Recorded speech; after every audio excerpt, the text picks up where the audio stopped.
All right. Today is Thursday, August 24th. This is a recap for the stock market activities today. Now, folks, I got a good one for you tonight. And you know, sometimes we see the phenomenon of death by mysterious circumstances. I mean, look at what happened to Prigozhin in Russia, for example. Whoever did this, and we don't know who did this. It might have been just an unfortunate accident. It might have been a plane slipped on banana peel and exploded. Could have been.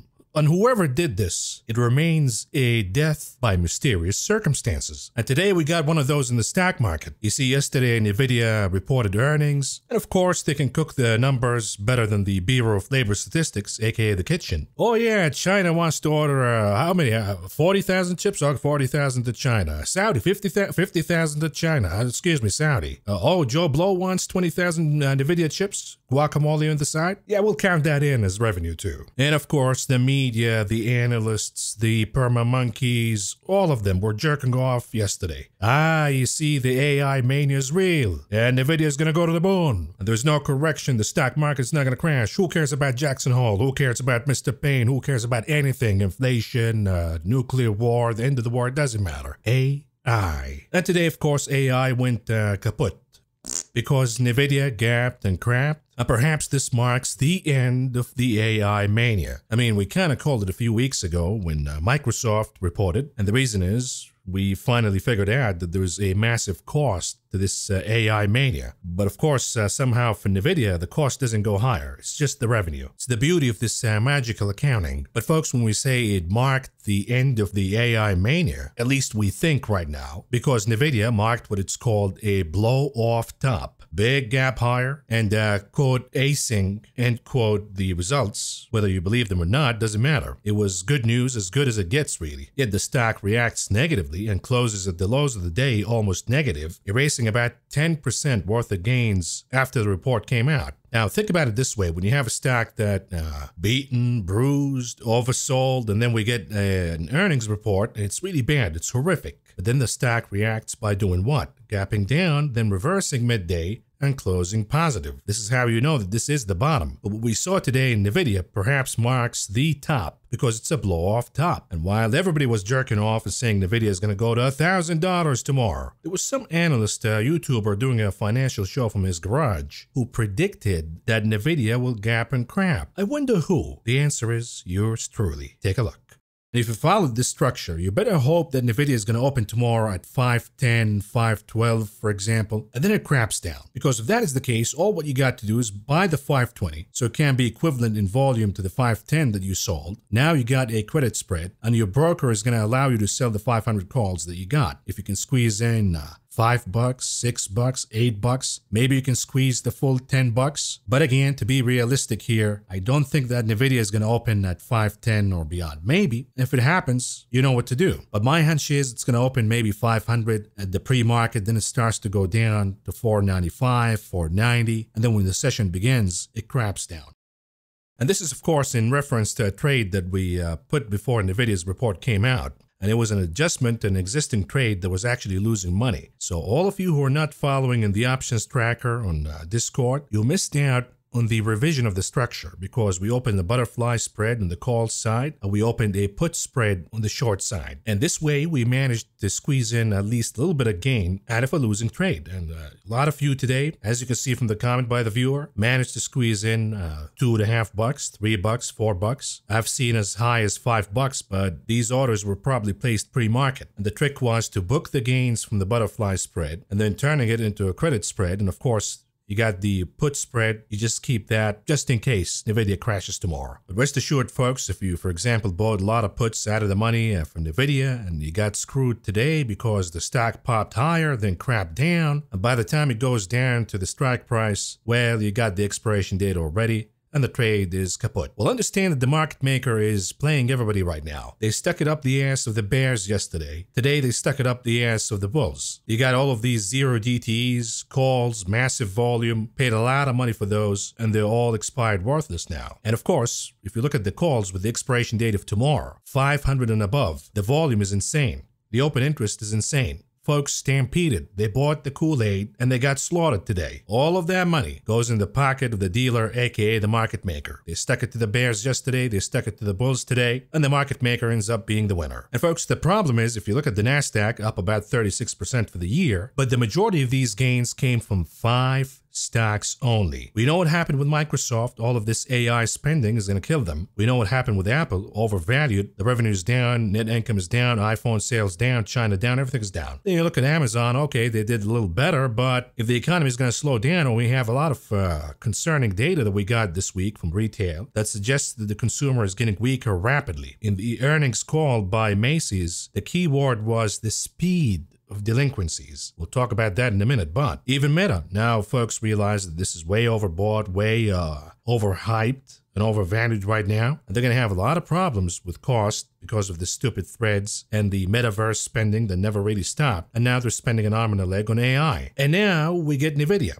because it's as good as it gets. It's not going to get better than this. 13 billion, 16 billion, 20 billion, doesn't matter. The stock priced all of that in, and then some. So who's going to hold the NASDAQ now if these 5 names are gone and they're not going to lead anymore? The answer is, with no leadership by the big guys, the index goes down. And folks, when it comes to this NVIDIA report, there are a lot of fishy things, and we talked about them. We brushed a little bit on them yesterday in yesterday's video, but you look at this $25 billion share buyback. Why the announcement? If you have such good results, why the need for a pump? When you know that the company's entire free cash flow is about $5 billion, how the hell are you going to spend $25 billion buying your own share? And I say I wish I could buy a $25 million mansion with $500K in cash, just like NVIDIA is buying back its stock. Not to mention, of course, sure, maybe cash is moving higher because of this AI frenzy, but debt is surging higher too. The interest payment that NVIDIA is paying is really high because interest rates are moving higher. Really? They have all of that cash to buy $25 billion in share buybacks at these valuations? What's going on here? I mean, is NVIDIA another Ukraine operation? Another SBF? Yeah, Ukraine placed $20 billion worth of orders of NVIDIA chips. They need them for the war. And also, NVIDIA executives and the CEO say, oh, the supply is fine. We have all of these orders. Demand is sky high, but there are not going to be any delays because supply is ample and beautiful, and there's nothing wrong with it at all. Rest assured, nothing to see here. Meanwhile, the manufacturer of NVIDIA, TSM, says, we're not seeing anything here. We're not seeing any major gains from AI manufacturing. We're not seeing massive orders all of a sudden, which again suggests that all of this increase in revenue is just orders. There is a hype, there is a mania, and there is a FOMO by companies and countries to place these orders and maybe double order just in case. But in reality, there's nothing really tangible. So this is problem number 1 in the supply side, if we look at that. And problem number 2 when it comes to the supply side. NVIDIA right now has the pricing power because there are no competitors, at least for now. What happens if Amazon starts to produce their own chips? And they already have plans for that. What happens if AMD starts producing their own chips and undercutting NVIDIA's prices? And problem number 3, when it comes to NVIDIA, if there was a huge increase in demand and a huge increase in revenues, how come the cost is not really increasing for NVIDIA by the same magnitude? Now, when we talk about the demand side, you got all of these companies allegedly spending billions of dollars ordering these chips. Well, how come we never saw that in their own reports? How come we never see any massive increase in spending in CapEx by these companies? Okay, maybe it is delayed, but isn't all of this spending will end up crushing their margins? If they're overpaying for these chips, assuming that the numbers are right, they're paying about $40K a pop for these chips. When we talk about the leadership of the stock market, if the margins for these companies go down because they're spending like a drunken sailor on these chips, allegedly, Oracle, Microsoft, the rest of them, then their multiples should be contracting. And perhaps this is what happened with Oracle. The moment we got the news that we have $16 billion worth of revenue about to come to NVIDIA in the next quarter, and again, they say that one of the biggest spenders is Oracle. Immediately, the stock of Oracle went down because if they're spending and they're paying that much, they're overpaying and their margins will go down. So this is a problem on the demand side. Another problem on the demand side is, okay, let's say that countries are buying all of these chips. Maybe China is hoarding all of these chips because they're afraid of sanctions or restrictions to come, and they're placing all of these orders ahead of time. Maybe Saudi is buying all of these chips. And I say, what happens if after China, Saudi, And who knows what other entities are done hoarding orders for NVIDIA's chips that are yet to be manufactured. Will they be able to maintain selling chips at $40K a pop as competition enters the field and the hype cycle subsides? What I'm trying to say here is, who's going to have the purchasing power as China or Saudi or Microsoft or Oracle once these entities are done ordering? In other words, the pricing power will have to go down to incite new demand by smaller buyers, which means that NVIDIA's pricing power and this insane expansion in revenues is not sustainable. And if the pricing power goes down, then the margins of NVIDIA will go down, unless of course they balance the loss in pricing power by an increase in volume. The problem becomes, what if we have competitors by that time, such as AMD, undercutting NVIDIA's pricing, and now we have a pricing war, just like we're seeing in EVs led by Tesla. Then they're going to split the volume with AMD, yet their pricing will go down, so their margins will be weakened a lot. You're not going to see these numbers anymore,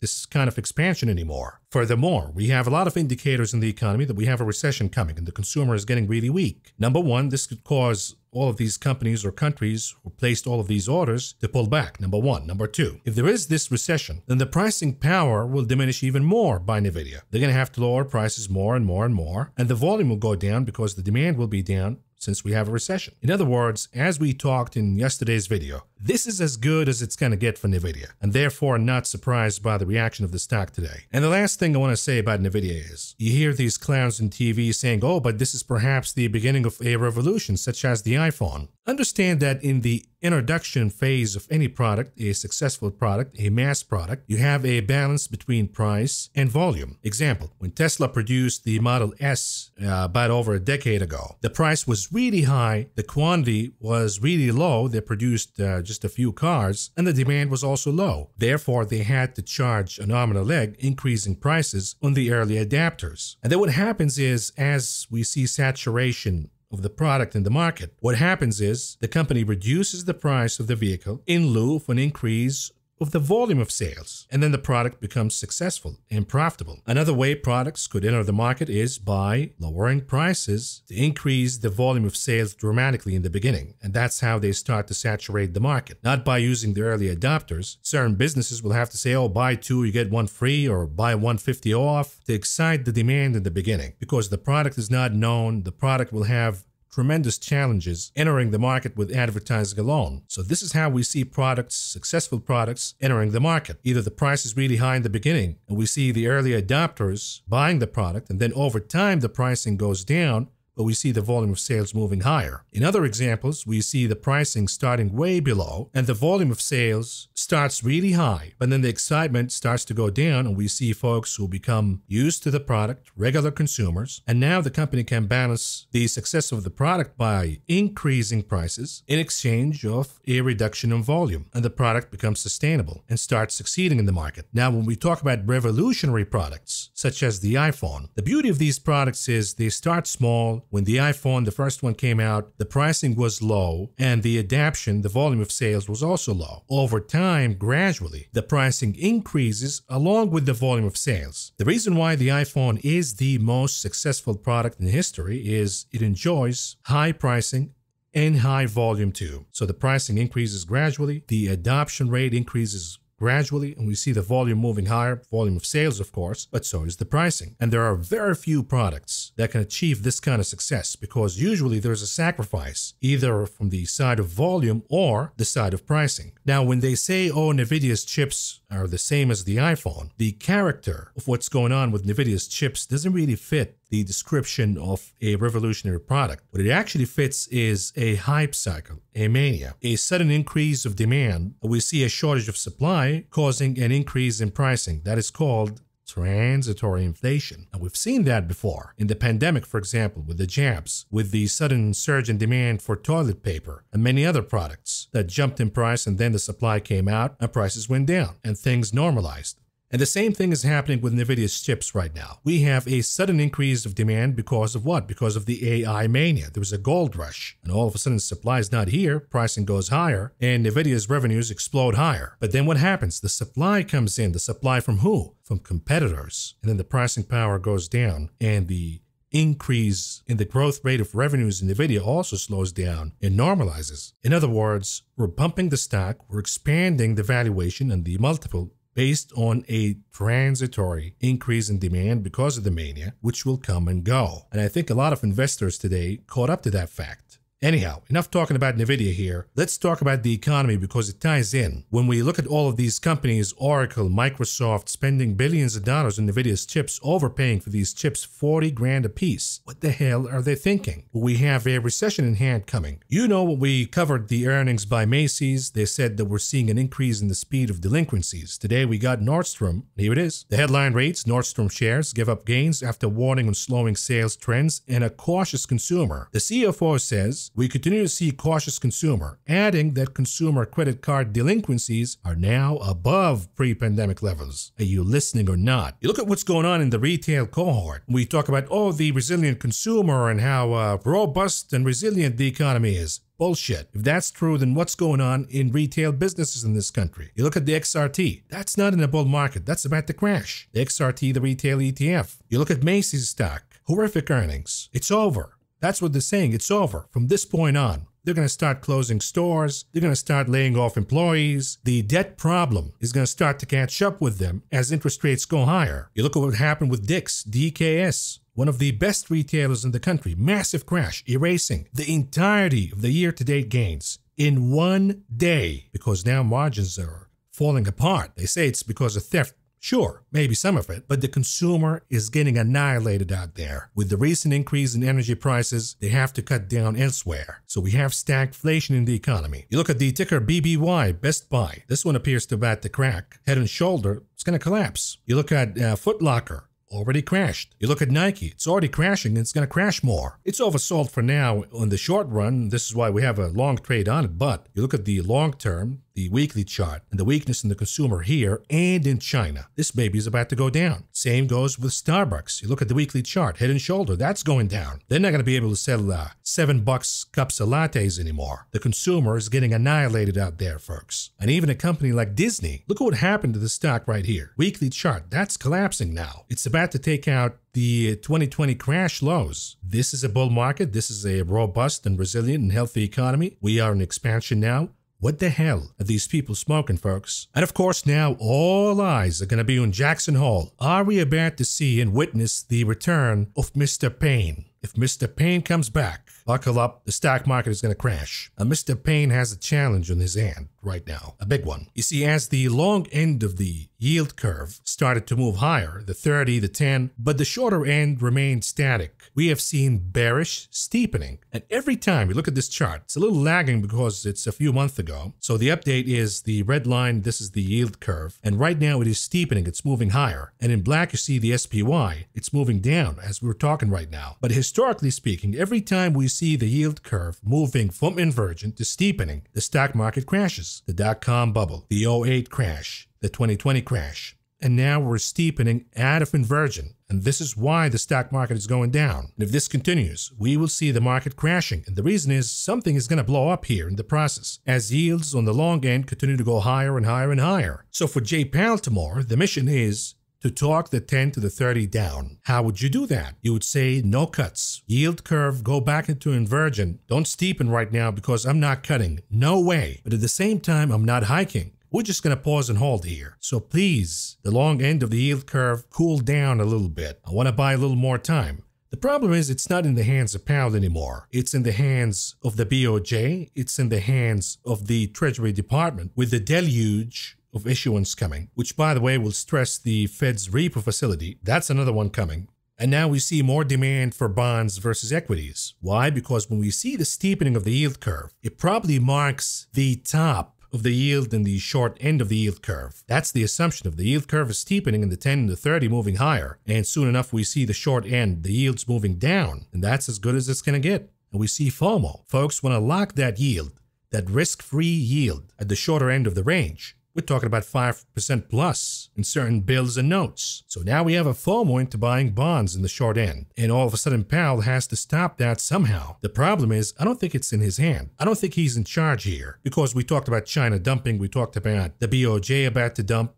We talked about the deluge from the Treasury Department. So the only tool that Jerome Powell has to cool down the longer range of the yield curve, or the longer end, I should say, is to do what? To announce that the Fed is buying bonds on the long end. And that's quantitative easing. He's not going to do that if the prospects of reinflation are real. And they know that. They admitted that in the minutes. In other words, Powell is shit out of his luck here. So who's Jerome Powell's ally? The answer is the dollar index. If the dollar index goes higher, then the prices of commodities will cool off and go down. But there's a little problem here, folks. We talked about it yesterday. If you noticed recently, oil prices been tracking the 10-year yield, not the dollar. The dollar and oil been rallying higher together. So if Jay Powell has no power in manipulating the 10-year and beyond down, and he has no power in manipulating energy prices down, sure, maybe he can weaker other commodities, but if he props up the dollar, guess who's going to get weaker too? The answer is the stock market. And at this point, Jerome Powell doesn't give a fuck. The dollar is his only ally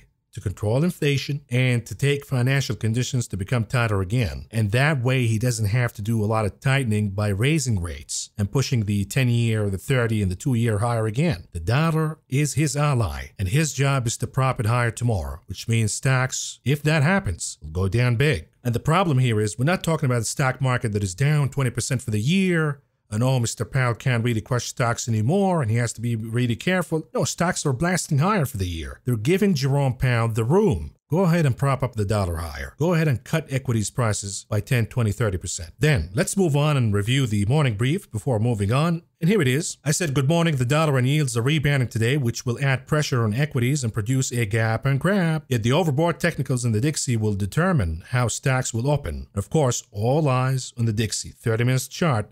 I said the resistance is the 103.981 and the RSI is showing overbought conditions. This is pre-market. If the Dixie retreats before reaching this target, it could be at the risk of making a head and shoulder pattern and pull back, which will cause algos to buy equities at the open. However, if the dollar makes it above this level, making a higher high, it'll be difficult to see how equity is holding, and we will see a gap and crap in the NASDAQ. Here's the chart that I gave you in the morning. You can notice that the RSI was overbought in the 30. Here's the update. We got a pullback, but the chart maintained support at 103.687, and it bounced higher and it took out the resistance at 103.981. You wonder why we got the gap and crap? Back to the morning brief. We also talked about the 30. You can pause and read all of that. We talked about Nike. We have a trade on that. You can pause and read it for yourself. But the other important part, I said as far as NVDA, I have more questions than answers, and something doesn't add up with what they're projecting. I think if the dollar breaks above the resistance, and yields hold higher, we could see a gap and crap here. And indeed, NVIDIA gapped and crapped. Anyhow, folks, let's talk more about the market, and we begin with the closing of the indices today, and here we go.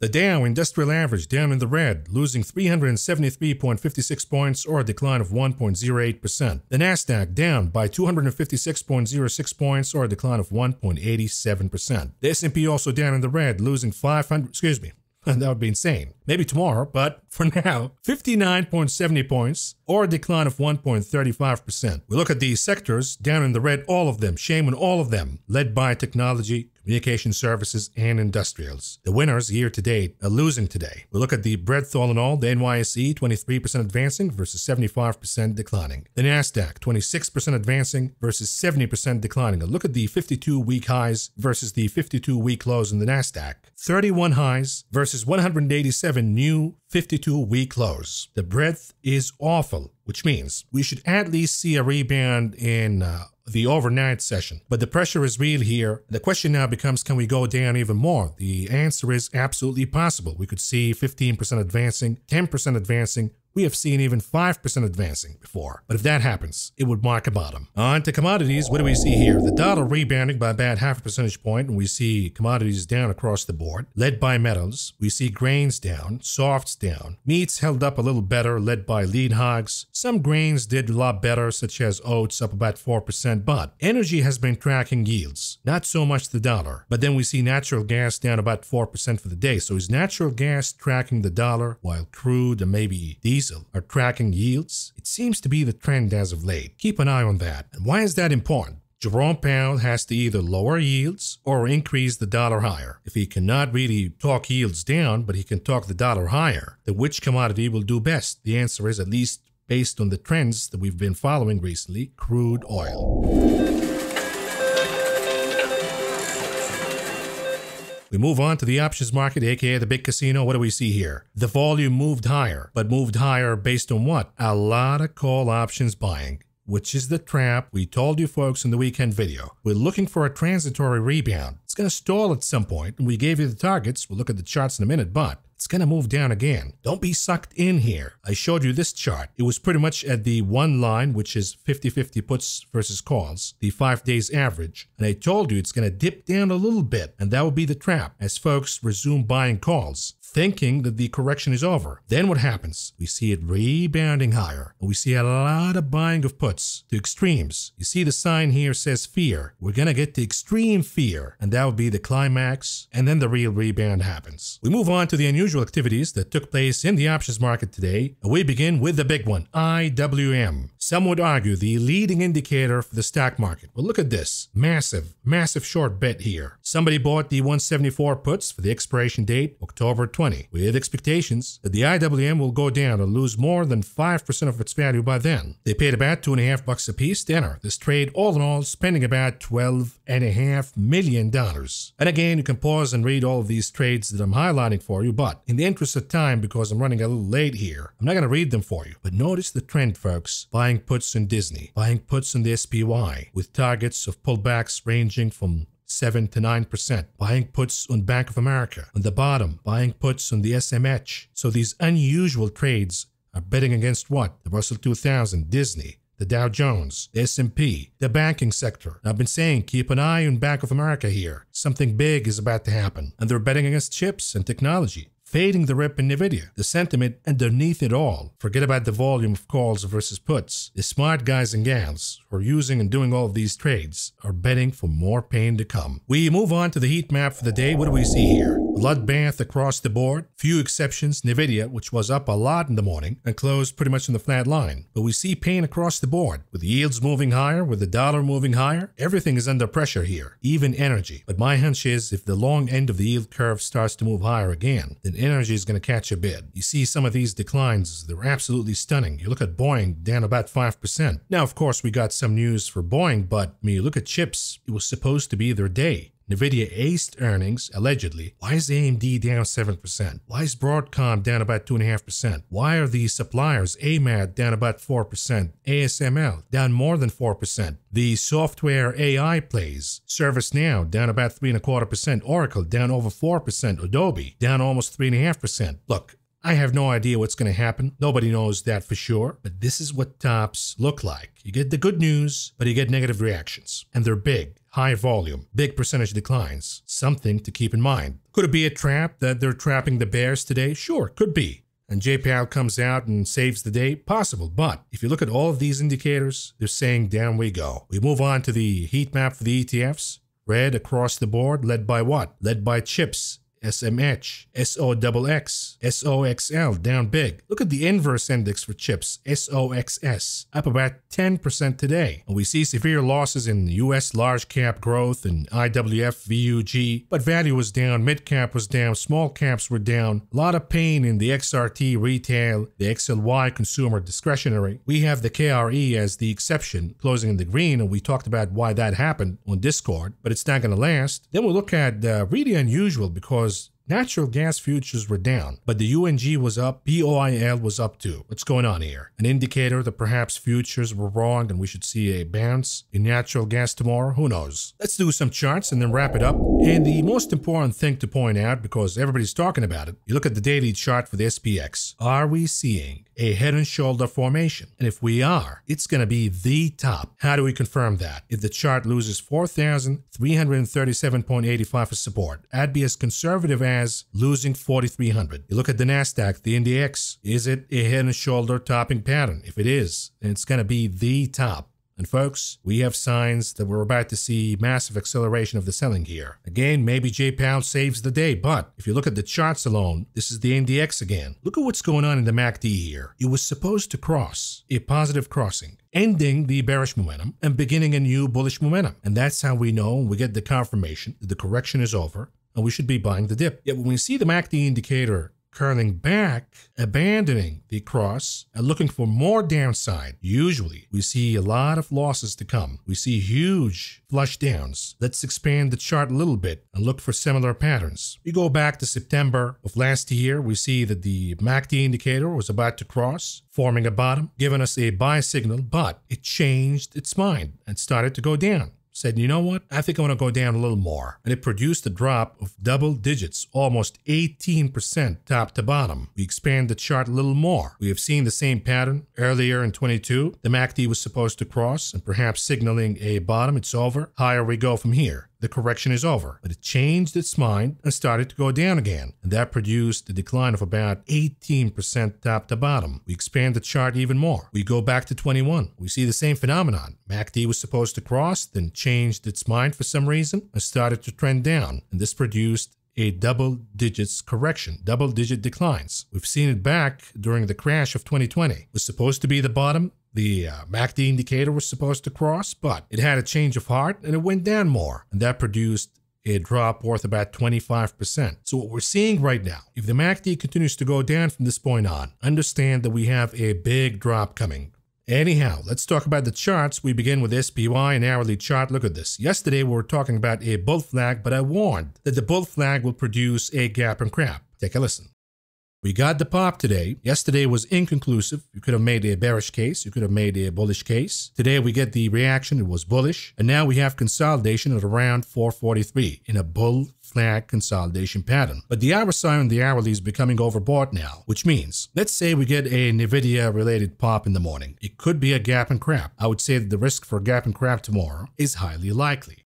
And here it is. The bull flag played out for about a minute or so. We got the pop and then the gap and crap. And we lost 438. You look at the RSI on the hourly chart, it's not really oversold right now, which means we could go down all the way to the support zone at around 433. Let's round that up to 434 and then 434.64 and then take it from there. We look at the continuous contract, the E-mini futures daily chart. What do we see here? Big reversal, big engulfing candle. And the confirmation would be losing what? 4,384.5 as support. Closing below that number by the end of the week will be a win. And the confirmation for the bears that we're going to go down to 4,300. And the pattern could be an inverse A, B, C pattern. Look at the SPX, the cash index daily chart. What do we see here? Using the Bollinger Bands, 20 and 50 MAs, the 50 in blue, the 20 in white. What do we see here? We got a rejection, big one, from the 50 MA, forming an engulfing candle. It's over. This is, in the books at least, a reversal signal that we're going to go down to 4,300. We will see a bearish crossing between the 20 and the 50 where the 20 goes below the 50 and the algo is going to react to that by selling equities. Keep that in mind. And if we go down, again, the 100 MA becomes the target, which is in or around the 4,300 mark. How about the Qs, an hourly chart? What do we see here? Again, we marked the bull flag pattern, but I warned it's going to produce a gap and crap in yesterday's video because we have an elevated RSI reading on the hourly chart. Exactly what happened. We lost multiple support lines, 370, 367, 364.11, and now we're heading back to 360. And you look at the RSI, we have plenty of room to go here before the chart becomes oversold. It can go all the way down below 360 to filling the gap or even going all the way down to my number, 357. We'll look at the continuous contract for the NASDAQ, a daily chart. What do we see here? Again, gap and crap, massive engulfing candle. But the beauty for now is, at least from the bull's perspective, that they have what it appears to be a higher low for now, which could open the possibility that this is an ABC pattern, a bullish one, that will take us higher. And now we're just forming the pullback, the B leg.